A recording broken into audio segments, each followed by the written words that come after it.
ఒప్పుకొనని పాపాలు కొన్నిసార్లు మన జీవితంలో ఒక పెద్ద లిస్ట్ ఉంటుందండి.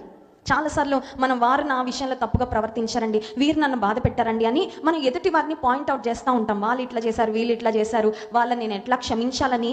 ఎదుటి వారు మన ఎడల చేసిన తప్పిదాల గురించి మనం అన్ని గుర్తుపెట్టుకుంటాం, రిమైండర్స్ ఉంటాయి మనకి. వాళ్ళని చూడగానే ఆ గాయం మళ్ళీ రేపుకొని మనల్ని మనం మళ్ళీ బాధించుకుంటూ ఉంటాం. కానీ మనం చేయని విషయం ఏంటంటే, మనము ఏ తప్పిదాలైతే చేసి వాటిని ఒప్పుకోకుండా ఉంచుకున్నామో అవి మాత్రం మనం గుర్తు తెచ్చుకోం, వాటిని మాత్రం మనం జ్ఞాపకము చేసుకోము. తప్పిపోయిన కుమారుడు తండ్రి ఇంటిని విడిచిపెట్టి వెళ్ళిన తర్వాత, తండ్రి వద్దకు వచ్చిన తర్వాత, బుద్ధి వచ్చిన తర్వాత, నేను దేవునికి విరోధంగా, నీకు విరోధంగా పాపం చేశాను తండ్రి అని, before the relationship was restored, తండ్రితో ఉన్న ఆ అనుబంధం తిరిగి తనకి రావడానికి ముందు ఆ తప్పిపోయిన కుమారుడు ప్రాడిగల్ సన్ చేసిన పని ఏంటంటే, ఒప్పుకున్నాడు, తండ్రి దగ్గర క్షమాపణ కోరుకున్నాడు. నీవు నేను ఎవరిని అడిగినా అడగకపోయినా ఖచ్చితంగా మనము దేవుని దగ్గర ఒప్పుకోవాల్సిందే, దేవుని సన్నిధిలో మనం కన్ఫెస్ చేయాల్సిందే. When regret is followed by repentance, we will see release and reward.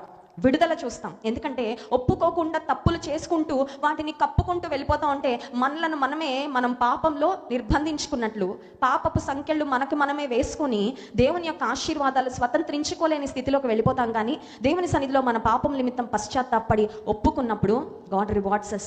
ఆయన క్షమాపణ ఇచ్చే దేవుడు మాత్రమే కాదు, తిరిగి మనల్ని అంగీకరించే దేవుడు. మనం కోల్పోయిన ప్రతి దీవెనను, ఆశీర్వాదాన్ని దేవుడు మనకి సమృద్ధిగా అనుగ్రహిస్తాడు.